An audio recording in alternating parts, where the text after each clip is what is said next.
Welcome back, everybody. Today we're back in Figma plugins part 2, and I'm starting off right here in the plugins panel inside the desktop app for Figma. And as you can see, there's a ton of plugins here. I obviously have not installed all of them. As you can see, I've only installed a scant few. There are several in here. I have no idea what they actually do. And that's really part of the wonderful situation that we're in. We've got a ton of information to dig through, and really this stuff's all been produced since Friday. Last Friday. That's just an amazing evolutionary leap forward for Figma. But one thing we're going to focus on today is we're going to focus on how to connect this into a testing environment. One of the real issues that I've had with Figma to date is it does have prototyping available in it, but I run a remote design program, and a lot of the clients that I work with I don't work in a office. I need to work remotely with people. So to hand them off a Figma prototype is often difficult because it doesn't come with any instructions. There's no way to kind of guide somebody through how to use a Figma prototype. And by having the ability to use Marvell created a plugin here, I gained the ability to leverage Maze. This is a bit of an if this then that sort of scenario where I can now hook these two services together because Marvell has built a bridge. As you can see, Maze works with InVision, Marvell, and Sketch. It does not work, however, with Figma. But now it does because Marvell built a bridge. If you've been part of any of the design programs that I've written, you know that Maze design is a big piece of what we try to leverage, mainly because it gives you the opportunity to build a test that somebody can follow for your prototypes, which I've always thought is really helpful in administering a test.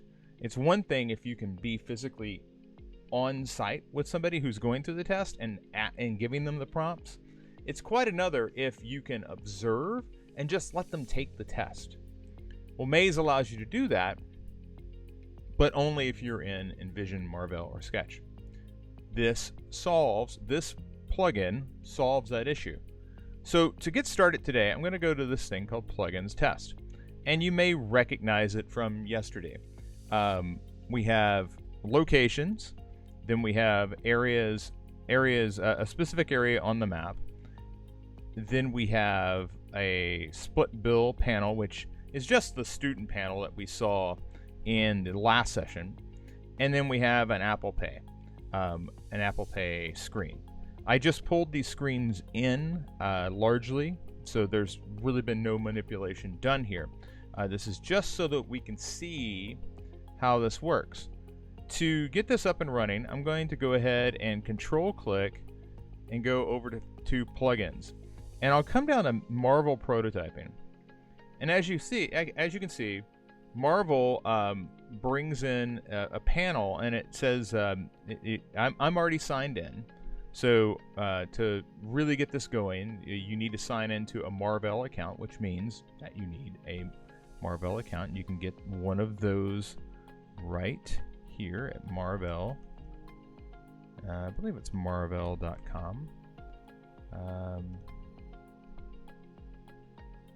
It's probably a comic book site now that I'm thinking about it.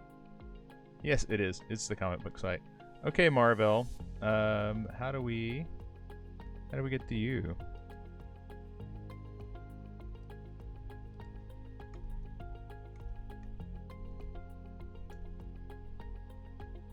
That would be at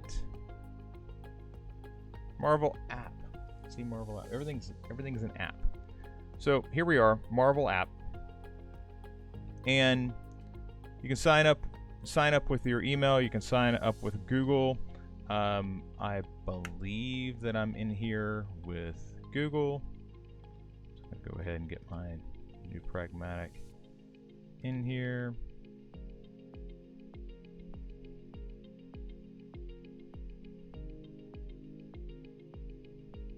Begs the question. Actually, I am signed in with a different account.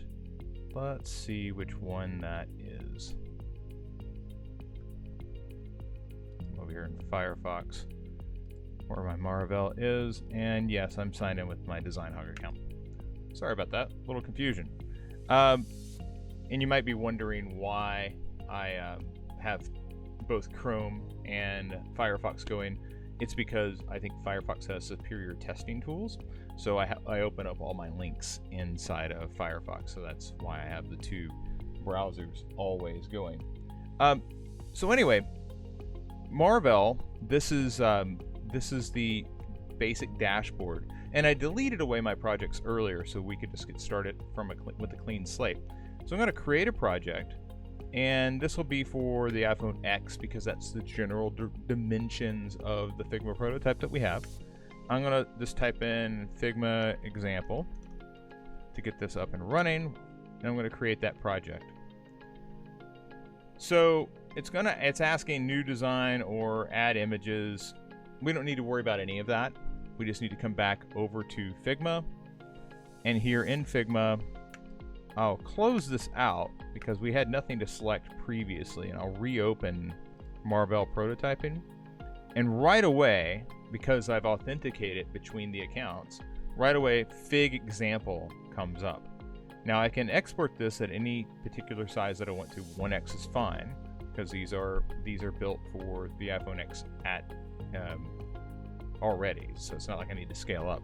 I'm going to go ahead and say sync selection, and it says select at least one frame. So if you wanted to only sync part of your canvas, you could, or I'm just going to highlight everything, do the same steps, which is control click Marvel prototype.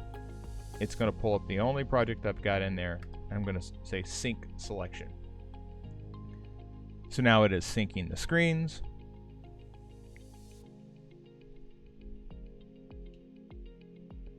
And it's done.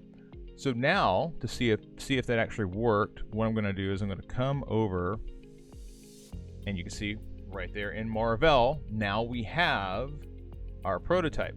For those of you that have not used Marvel, and I'll be the first to say that I've always been more of an Envision person.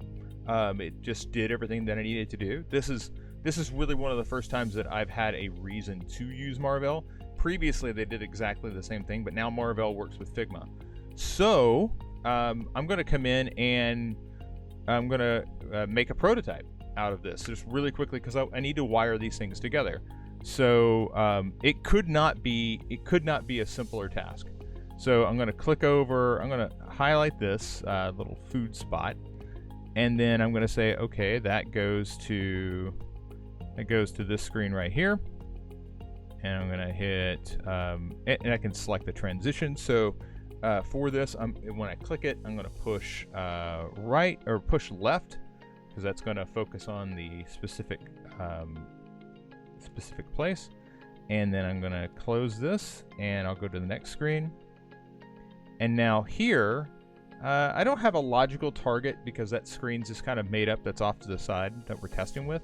So I'm just going to click the directions, and for whatever reason, directions will pull up this screen. I'm going to set this transition to do a flip. I'll close that. Now I'll come back over to here, and I'll say that if any of these students, if I click on any of these faces, that will trigger split bill, and here the screen transition will push right because I want it to go back to that basic map view. I'll click here, and here's the Apple Pay view. You can kind of see it's the same as the last. Here I'm going to select cancel, and if I hit cancel, I want to go back to the map view, and the transition here I'll say will be a fade. And that's it. I mean, it could not be a simpler process. I'm going to go ahead and go back to the first screen so that we can play this. So we hit this, slides over, hit this, it flips, I hit that, comes back over, hit cancel, goes back to that. And that's it. That's the whole thing. I've wired this together really quickly in Marvell. Obviously, you can take it a lot further than that. I now want to grab this link because this link is really important. I want to grab that link and come over to Maze. By the way, I'm going to go ahead and take this URL and throw it into Firefox. Had a real issue with this last night. So this is Maze loading in Firefox. Nothing's happening. Okay? So if that, I literally thought last night, wow, Maze must be down. And then I came over and I'm like, oh no, Maze only works in Chrome. So something to be aware if you're utilizing Maze. Something that I never tripped across previously because I never, for whatever reason, opened it up in Firefox. But there you go, that happens. Now, if I paste my link in to the Marvell app, and keep in mind, I grabbed that from right here. I just grabbed the link that I was using for the prototype. If I paste that in and type in get started, you'll see the first screen is there, and I can begin writing the test inside of Maze. This was not possible last week because I didn't have the connectivity between Figma and Maze via Marvell. But now I have that, and I can't express how huge that is because it opens up using Maze with Figma, which was not possible before. So Marvell, I'm not sure if that was your genius plan or not, but I love it. Thank you. It's really nice. So anyway, and yes, as Pankill's chanting over here, Marvell app. I know you were just telling me that it was Marvell app, but thanks, Pankill. I appreciate that. So let's go ahead, jump back to Figma. We don't need this Marvell app now. We've kind of showed how that works, and I'm happy with it. I want to show one other tool that was it was in the presentation. It was in the launch announcement. It's a simple thing. But it's a really cool thing. And it's the ability to connect these wires together to create a flow map. Now, I use, and we'll talk about this in another session, I use flow map, which is right here. This is a really great visual user flow tool. But I think that this new tool that I'm going to show you, Autoflow, it's like a half step. It's really convenient to get us closer to the intended target. And all we're trying to do is show how these screens are connected. So I'm going to click locations and I'm going to click map place. I'm going to control click, come down here to plugins, and I'm going to go to Autoflow. And Autoflow automatically creates a line. It just draws a little line between the two. And you may be saying to yourself, well, Chris, that's not all that cool. I mean, it's just a line. Well, what I really like about it is it handles the curves too. So I'm going to come back to plugins, click Autoflow, and it does the magical curve. And then if I decide that, for whatever reason from map place, you can go two different directions, I can just continue to come down to do Autoflow. Or one key thing that is really convenient here is I could do Shift Command P and run the last plugin over and over and over. For some tools, that's not really all that useful, but for Autoflow, if I do Shift Command P, it's really useful because then I don't have to use my mouse and I don't have to do the drop down and find that particular plugin. So that's really all there is to it, Autoflow. It's just, I'm going to now wire these screens up together so that you don't necessarily have to launch the prototype to see what's going on. And I think this is really helpful because while there is a prototype mode, And in prototype mode, I can click here and I can say, oh, this goes down here, and this one goes over to there, or maybe it goes over to there. And while this is really convenient, it's frankly hard to see, especially because the way these things kind of they go over the other screens. It's nice to have that connectivity, but I've had really complex designs where the prototyping links, for instance, you can link to multiple places. So this could go back over here, and this could go back up here, and then all of a sudden you have all of these links basically going to all these different places, and it becomes very hard to see what the hell's going on. Where with Autoflow, it's just one simple line or a curved line, whatever, taking you where you want to go. And you can do the same thing. You can connect multiple, and I'm gonna do that little trick again where you replay the last instead. It will do the math for you to curve the lines, and you can send multiple lines to the same place. But what I find really interesting is it pays attention to, oh, don't go over the top of this other screen. It doesn't impact the legibility of the screens themselves. And if you don't like that, it's just as simple as just delete. You know, there's nothing permanent about its positioning, or there's nothing permanent about it at all. So that's Autoflow, and I think it's a really helpful tool to have. But it allows us to move on. One thing that I've always liked having was a good contrast checker. And one of the dominant contrast checkers out there is Stark. I believe it's Stark app. And they used to have it used to be a plugin that you installed on your browser, and you would do browser testing that way. Well, now they have a plugin for Figma. So let's go ahead and see how that works. I'm going to select this layer, and I'm going to come down here to plugins, and I'm going to go to Stark. And it says, oops, needs some opacity. At least one layer needs to be at full opacity.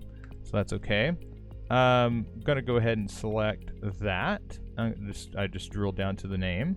Let's come back up to Stark. And it says too many layers. You can only run contrast checker against 2 layers. All right, well, fine. We'll grab the button. Too many layers. Something's going on here. I wonder if it's because of the way this is grouped. So I'm going to ungroup that just to see if we can get Stark to play nice with this. Okay, so the contrast checker says that doesn't work. That would be obvious because it's trying to compare 2 bits of type. I imagine that this button.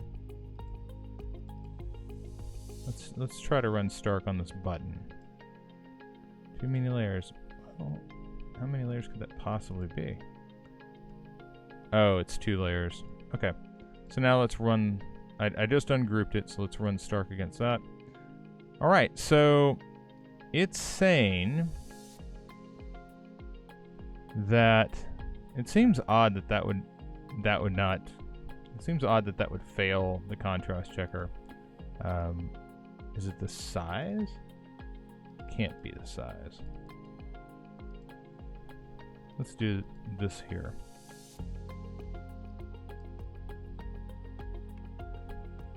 Yeah, it's saying that fails. I don't understand why it would say that would fail. And it says that passes. This is a little buggy, to be completely honest with you. Sometimes it throws a no path found. So Pankeel, you're reporting the same thing. Little buggy on this. Well, this is a great time to go see what else is out there, because I know that there was more than one contrast checker in here. So it looks like I tried Colorblind. Colorblind does not work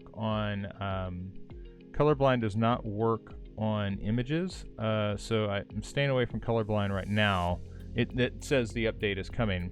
Let's go ahead and do color contrast checker. Let's install that, and then let's come back over. I like checking out new tools. That's the whole point of this series this week, is we're looking at new tools. Let's come down here and let's do color contrast checker. It says select a frame. Oh, that's cool. So okay, with this one it says I can select the entire frame. Let's just see how spiffy this is. Let's go ahead here, color contrast checker. I did select a frame. We'll check the color and contrast.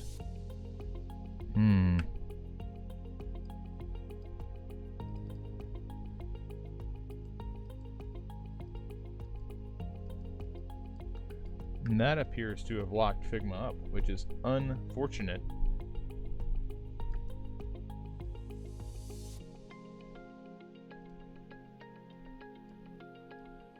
Yipe, yipe. Well, that's interesting.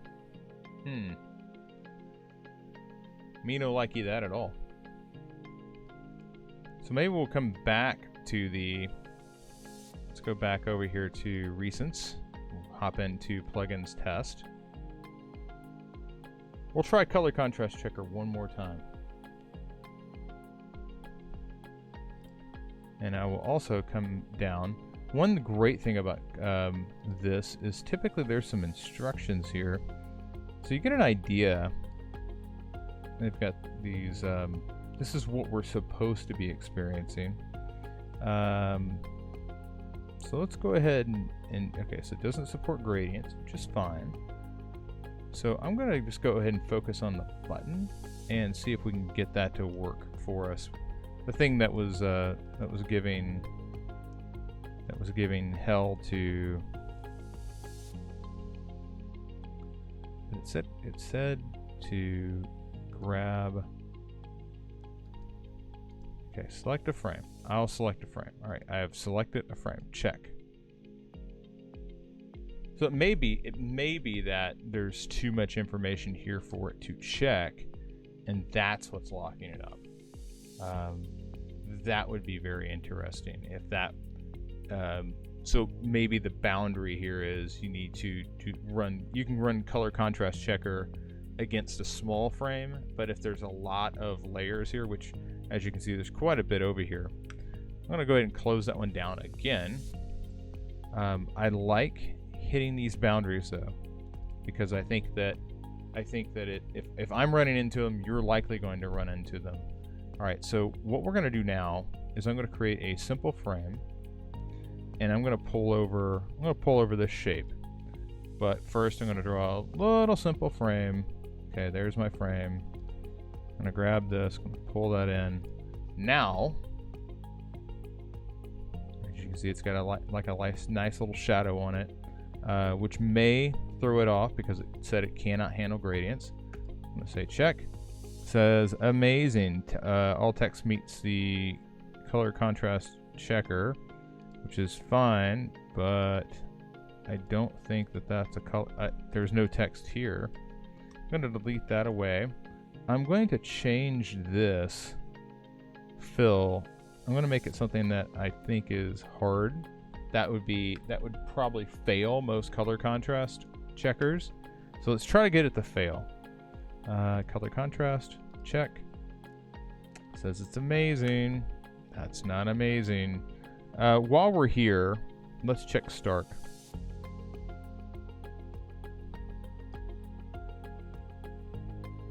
One non-frame layer.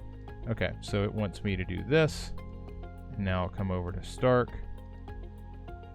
Too many layers selected. Well, there's not that many layers here, folks.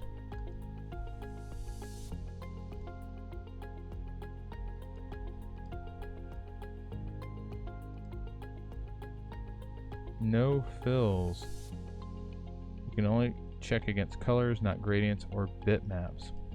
That's really bizarre. Okay, Stark. We're just going to check this.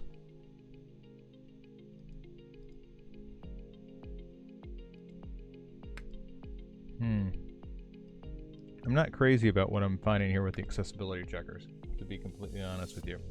So we're going to put those to the side. We're going to put the accessibility checkers to the side because we have some other things that we can get into here. One, which I think is pretty important, is a lot of times we have image needs. Like for instance, down here there's a design. There's like some food and some people. We have images that we need to call in. There's actually a plugin that can be very beneficial to us from Unsplash. And Unsplash allows us to search, and I could say coffee. And Unsplash is pulled up. Yeah, this photo here, that'll work. So I'm just going to, yes, I will insert one image. And I should have saved, I should have stopped for a second. And actually there is a frame right here. So we're going to try to use Unsplash to replace that image for coffee. Search. And even though I had that selected, it just put that there. All right, well, that's fine. I'll copy paste it. Now I will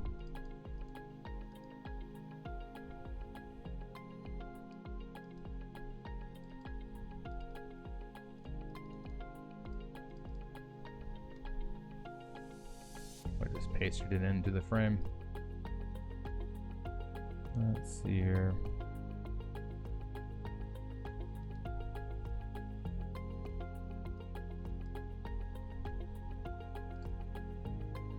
Yeah, it doesn't do exactly what I would want it to do there. But it does pull the image in. And I just flipped it upside down. Well, that's not good. There we go. And you can manipulate that as needed. There's obviously other ways to get images in, but that will keep you from having to go out to a stock image site and pulling it in another way. So this plugin has more tantrums than me. Pankiller, you're referring to Unsplash works fine. I think the accessibility checkers are leaving a bit to be lacking at the moment, but that's okay. Unsplash is working for us. That's good. I am a little curious, what the boundaries of Unsplash are. If I hit tiger, would I get a representation of tigers? And I do. Wow. All right. That's not bad. That's a nice looking tiger right there. So Unsplash, pretty cool. Thumbs up. So right now, just looking at what we're going through today, really like that Marvel plugin. That Marvel plugin may be one of my favorites of the whole shebang. And I think people are sleeping on it. If you go back and look at the plugins directory, what you'll notice is Marvel's. It says it's installed, but when you get down here to popular, Marvel's not there. Marvel is not there. Autoflow's there. Unsplash is there. Content Reel's there. Stark is there. I'm interested about how other people are experiencing Stark. Mapsicle's there. Figmotion is one I want to get to. But I can't even begin to prototype with that today because I have not spent any time. I would have nothing to show you. However, right down here is charts. And there's two things here that I want you to focus on. Charts and chart. And we're going to talk about the difference between the two of these right now. Let's go back into our plugins test and let's come up here with a little space. This is important. So I'm going to go over to plugins and I'm going to go to charts. I'm going to start with charts. Charts has a number of different charts you can use. So here's a line chart, here's a scatter plot, here's an area, bar, pie. We've seen all these before. You can change the number of like here's segments. So if I said this is a pie chart with 4 segments, oh no, I want it to be a donut chart, and maybe it's a big donut chart, and maybe the outer radius goes to 100. I am curious. I do know that you can change the colors and whatnot when you place it. So I'm going to just go ahead and say add chart. And it adds the chart, oddly enough, right down there. So I'm going to come in and let's go ahead and let's actually do something with this. This is not a color that should be used by itself. I'm a fan of green, but so I'm gonna just go ahead and change all of it. Okay, that's a lot better. I feel better about life when I'm doing that. I can come in and say, hey, I just want this specific area to be red if I want to. I can ungroup all of these and get after those lines as well. So there's a vector, vector, vector, vector. Let's change that to black. And if I want it to say, hey, the stroke, I want that to be larger, and I actually want it to be larger on all of them.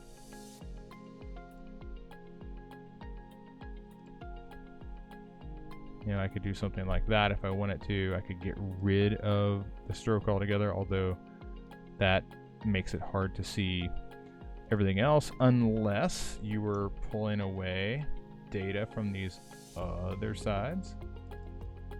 Then you would need to determine, hey, what's the size of this? But this is where it breaks for me, because chart makes fake graphs. And you might be asking yourself, well, why would I want a fake graph?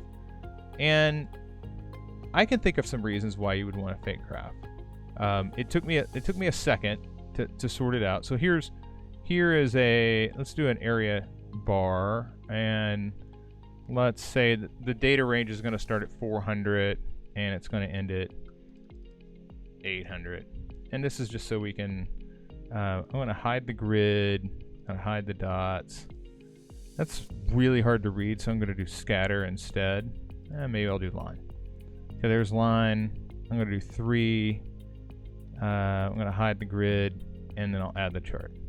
And again, it added the chart down here, so I have to move the chart.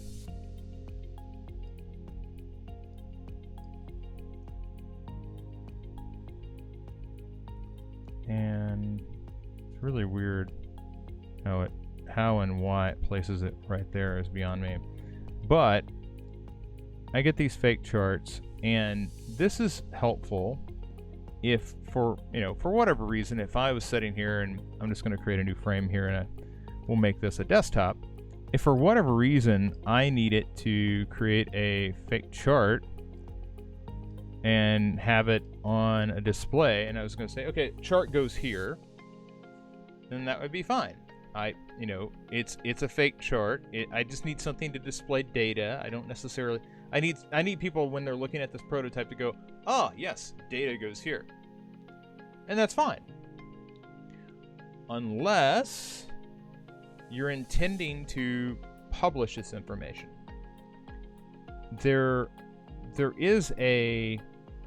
I think there's a substantial issue with publishing fake charts.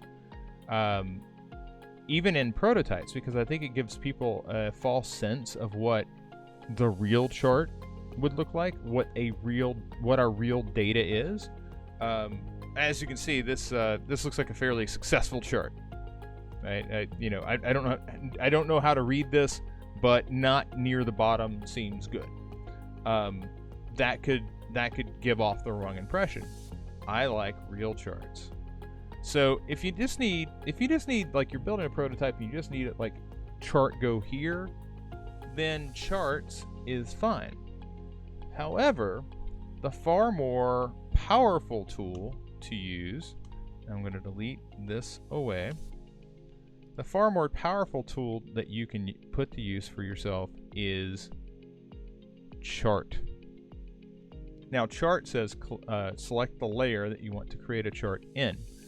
So chart is going to be very specific. If you tell it make a teeny tiny chart or make a gigantic chart, it's going to pay attention to that. For our perspective, a lot of times you'll have a chart size that you need, I'm just going to draw a rectangle inside of this particular frame, and I'm going to come down to the plugins. I'm going to go to chart. Now, this is a far more powerful tool because while like chart, you can use just randomized data, you can also pull in table data. You can also link to JSON. In the table, you can link to a Google Sheet. You can upload a CSV. There's a lot of things that you can do here. There's also a variety of chart types available to you, and we'll look at some of those as well. The first thing I want to do, though, is I want to take a second to figure out, okay, great, data. How do I know that this is displaying correctly? Anytime I'm using a new data visualization tool, I'm always suspect of it, particularly if I don't know what the data is supposed to look like. So for our purposes, I want to go to something that I kind of know what the data looks like. And for that today, we're going to go to, sorry, I've got to find Google Chrome again. For that, we're going to go to the Dow Jones Industrial Average. If you're here in North America, you recognize this as the thing that the blathering financial people are always up in arms about, whether it's doing fantastic, or bulls are running, or bears are taking over. This is the Dow Jones, but it makes a conveniently checkable squiggly line. That squiggly line, you can export all of that data by clicking this little box right here. And what that will give you, if I come over to numbers, my fantastical Mac equivalent of, I forget what the, Excel, yes, it's the Mac equivalent of Excel. You'll see the indices are stated here. And I've downloaded this today, and it's given me back several years of data. Several years of data. I don't necessarily need several years of data. What I actually need, as we scroll through this data, and I think it's important to note, this is the industrial average, this is the industrial, but this last one right here, this is actually what most people recognize as the stock market level. So that's why we're going to be leveraging it today. It says that for yesterday it ended at 26,029.52. If I wanted to check that, I could just type in, I'll just come over here and type in Dow, and it'll show me the live number. But I know that 26,029.52 is where it was yesterday. So I can check that data. I know that that data is correct. So that's the first thing. Second thing I want to do is I want to go back, and I want to start at August 6th. I want to go back to June 6th. So we're going to grab 2 months of data, and I'm going to grab that and pull it over. The other thing that I need to do is, and that wasn't really what I wanted to do. It pasted it all the way up there. What I'm going to do is I'm going to go ahead and create a Google Sheet out of this. So I'm going to grab this data from the 6th through the 6th. I'm going to pull it into a Google Sheet. So here I was working with some other data. I will delete that away for the moment. I will let's go ahead and make a new chart, because that chart there's oh, this was a CSV that I imported, so it's got some formatting to it that I don't necessarily want. But here I will go ahead and create a new chart. On column B here, I'm going to go ahead and paste. Yes, I understand you're still loading, Google. That's fine. I'm going to go ahead and paste in that information. So there's our 2 months of data. I'm going to come back, and I want to grab the dates, because the dates are important. And here we've basically just cleaned up. We got rid of the data that we didn't need, but now we have a date, and we have a value. I'm going to save this as DAO test, and I'm going to go ahead and share this. The share is important because to connect these together, I have to give a link to chart. So here I'm going to come back over to Figma, wherever Figma went. There we are. So I'm going to link with a Google Sheet. I'm going to put that shareable link in there. I'm going to sync it, and there's our data. Now, if I run this right now, it's going to break, and I'll show you why. So we're going to create a chart, and it didn't necessarily break, but it certainly didn't do what, that is not what we wanted to see. That does not look like, if we come back over to DAO, if we come back over to DAO, that is not the squiggly line we're looking for. We're looking for a line that's more like that. That's definitely not it. And this is why I like having testable data. You know that that's not supposed to be it. So let's try again. All right. So I'm going to say link with the Google Sheet. Here we go. I'm going to sync it. All right, the same data, but there's a couple things that we need to do. First of all, we need to transpose the data. So the data needs to be going across. This is the x-axis going across from left to right on the screen. Also, this first row is the labels for the data. So this is the date and the data point, the date and the data point, the date, the data point. Now, there are some other things that I can do here to set this up. I can customize this further. I definitely do not want a curved line. I want a straight line. I'm going to, yesterday, this could be a green. So depending on it, basically when you're looking at the stock market, if the number's higher than when it began, it's green. If it's lower than when it began, it's red. If I wanted to check that out, I could say save and close. 25,720 is where it started.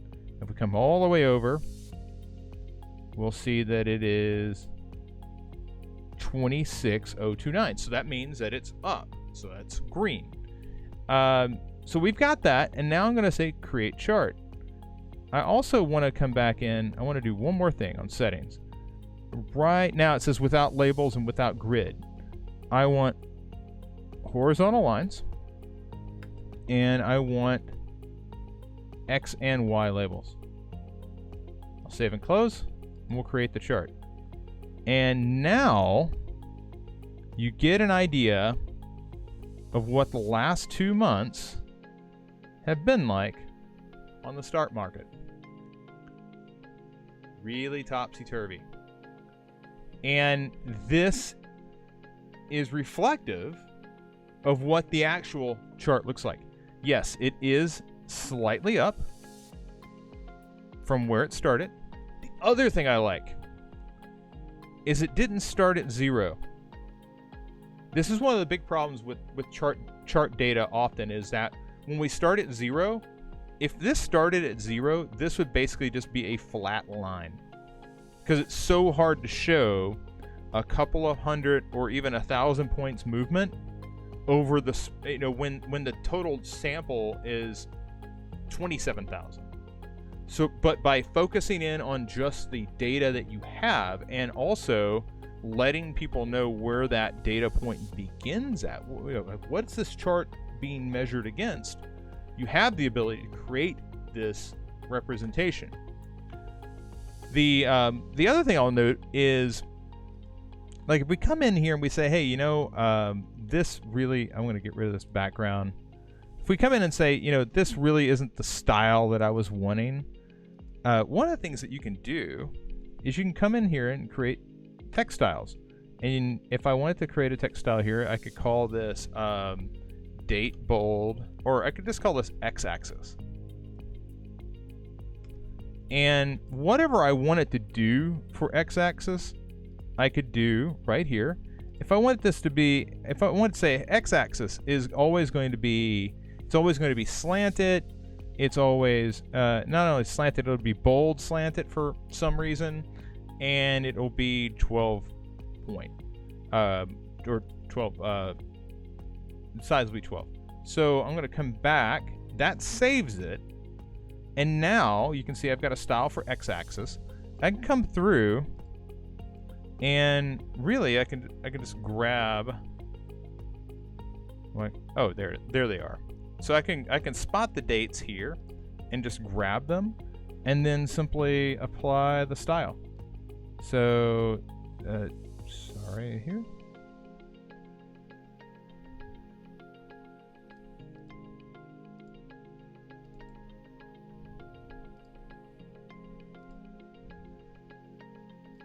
Yeah, for some reason that wasn't allowing me to do it, but there you go. And you can really quickly begin to update this chart if you want it all the gray lines to be a different color. If you want it to change the actual color of this, even though we set it before, we could still come back in and say, oh, you know what, that was actually down. Oh, you know what, I actually want that to be a 5-point line. These customizations can all be made after you've done the chart. What I don't know is whether I can update this chart with the changes. So I want to test that really quickly with you. And to do that, I'm going to come over here to DAO test. We've got the same shareable link. That's fine. I'll just copy it because I might need it in a second. I'm going to change this. I'm going to say for some reason we had a 35,000. It like shot up 10,000 points in a day. I want to see what happens to our chart.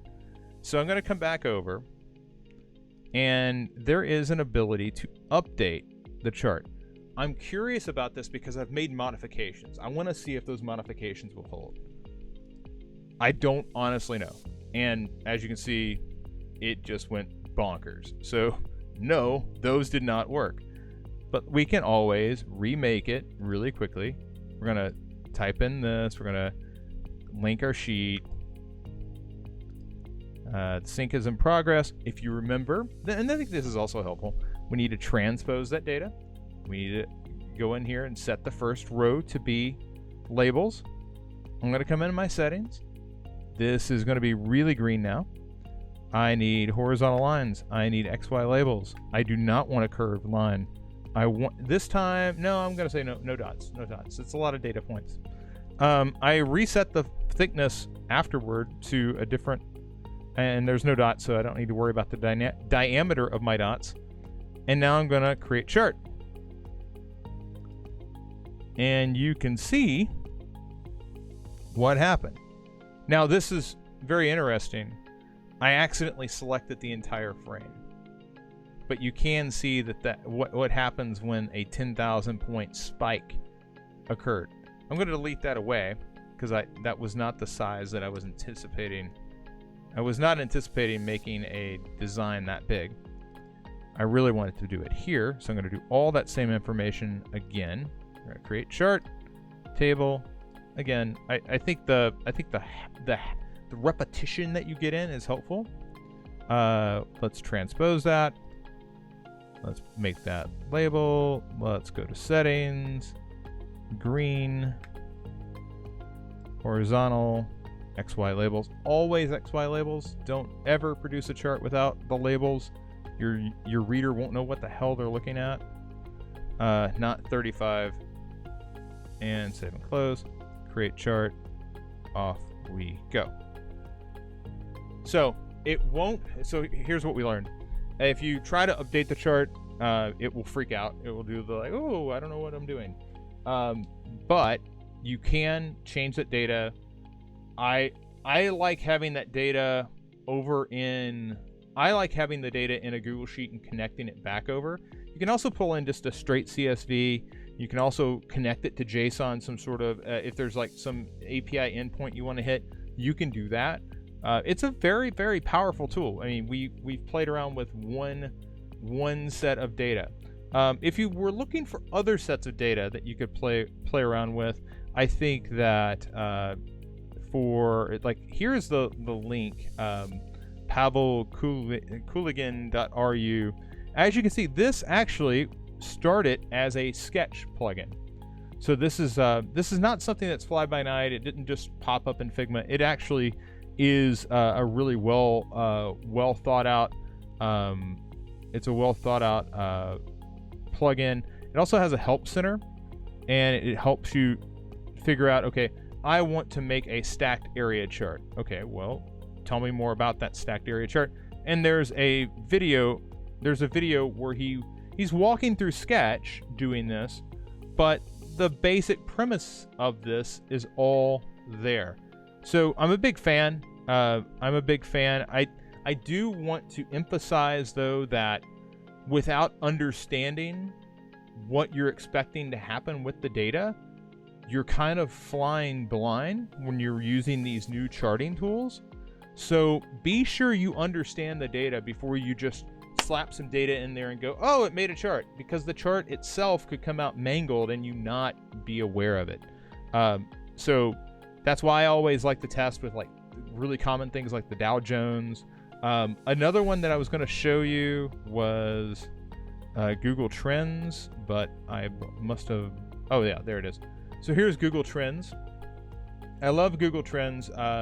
So this goes back to 2004. This is looking at the terms football versus American football. In the United States, it grows over time. This grows basically up.